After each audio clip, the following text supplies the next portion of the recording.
తెలంగాణలో ఆర్టీసీ కార్మికుల సమ్మె ఉధృత రూపం దాల్చింది. తమ డిమాండ్ల సాధన కోసం కార్మికులు చేపట్టిన సమ్మె నేడు రెండో రోజుకు చేరుకుంది. ఆర్టీసీని ప్రభుత్వంలో విలీనం చేయాలని, తమను ప్రభుత్వ ఉద్యోగులుగా గుర్తించాలని ప్రధాన డిమాండ్తో కార్మికులు ఆందోళన బాటపట్టారు. ఇవాళ రాష్ట్ర వ్యాప్తంగా ఉన్న అన్ని బస్సు డిపోల ఎదుట మహాధర్నాకు యూనియన్లు పిలుపునిచ్చాయి. దీంతో పలు ఆర్టీసీ డిపోల దగ్గర ఉద్రిక్త పరిస్థితులు కనిపిస్తున్నాయి. డిపోల నుంచి వస్తున్న బస్సులను ఆర్టీసీ కార్మికులు అడ్డుకుంటున్నారు. అప్పటికే భారీగా మోహరించిన పోలీసులు ఆందోళనకారుల్ని అరెస్టు చేస్తున్నారు.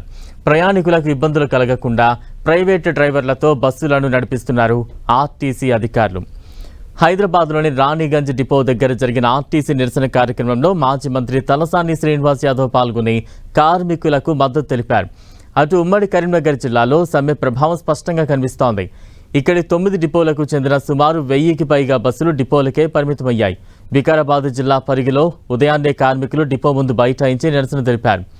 ఉమ్మడి నల్గొండ జిల్లాలో అన్ని డిపోల దగ్గర ఇదే పరిస్థితి కనిపిస్తోంది.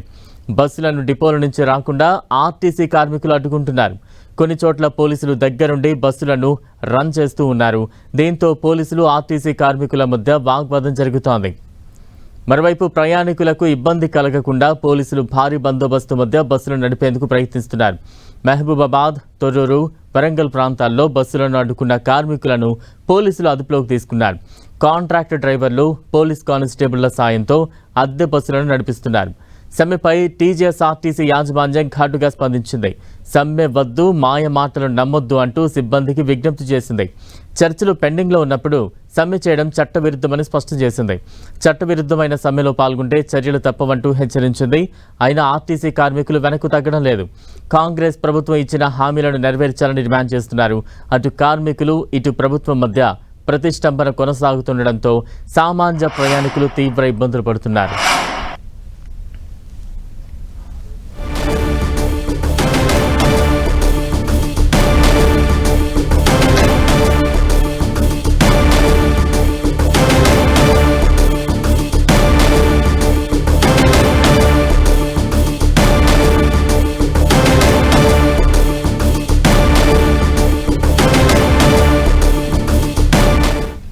ఆర్టీసీ కార్మికుల సమ్మెపై మరింత సమాచారం మా ప్రతినిధి కిరణ్ అందిస్తారు. ఆర్టీసీ కార్మికుల సమ్మె రెండో రోజుకు చేరుకుంది. ఈ రోజు కూడా డిపోలకే మెజారిటీ బస్సులు పరిమితం కావడంతో కేవలం హైర్ బస్సులతో పాటు ఎలక్ట్రికల్ బస్సులే అందుబాటులో ఉండడంతో కూడా చాలా చోట్ల ఇబ్బందికర పరిస్థితులు ఏర్పడుతున్నాయి. ప్రస్తుతం చూసుకోవచ్చు, ఆర్టీసీ కార్మిక సంఘం సంబంధించిన నాయకులంతా కూడా ఇటు బస్ స్టాండ్లోకి వచ్చి ఆందోళన చేసే ప్రయత్నం అయితే చేస్తున్నారు. దీనికి సంబంధించి కూడా రెండో రోజు ఈరోజు ఉద్యమ కార్యాచరణ ప్రకటించింది. దీనికి సంబంధించి కూడా చాలా సీరియస్గా తమ సంబంధించిన డిమాండ్ల మీద ప్రభుత్వం దృష్టికి తీసుకెళ్లాలి, సీరియస్గా వ్యవహరించాలంటూ మహాధర్నాకు ప్లాన్ చేసిన పరిస్థితి. కానీ ఒక్కసారిగా ఇటు ఆర్టీసీ సంబంధించిన కార్మిక సంఘ నాయకులంతా కూడా బస్ స్టేషన్లోకి వచ్చే ప్రయత్నం చేస్తున్నారు. దీనికి సంబంధించి కూడా భారీగా ఇప్పటికే నిన్న సమ్మె నేపథ్యంలో చాలా బస్ స్టేషన్కి సంబంధించి కూడా బందోబస్తు కొనసాగుతున్న పరిస్థితి. ప్రస్తుతానికి అయితే ఈరోజు మహాధర్నాకి జేఏసీ నాయకులు పిలుపునిచ్చిన నేపథ్యంలో కూడా ఒక్కసారిగా జేఏసీ నాయకులంతా కూడా ఇక్కడికి చేరుకున్న దృశ్యాలు కనిపిస్తున్నాయి. ఇప్పటికే ఈరోజు చాలా ఉధృతంగా మహాధర్నాలు చేయాలి, అన్ని డిపోల వద్ద కూడా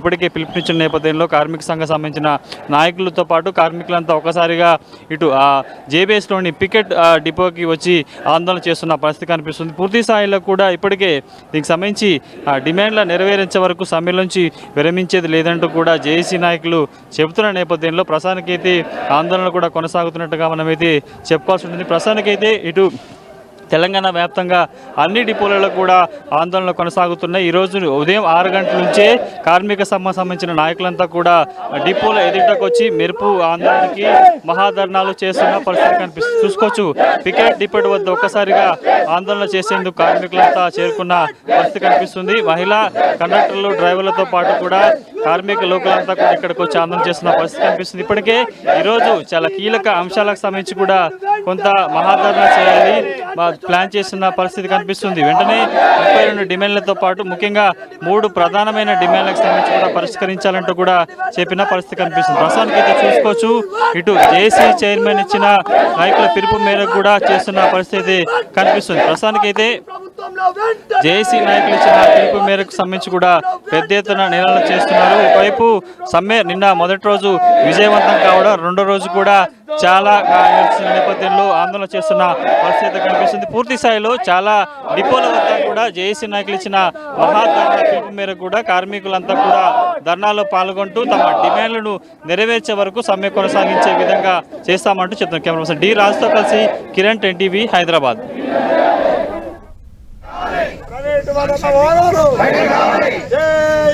జిందాబాద్.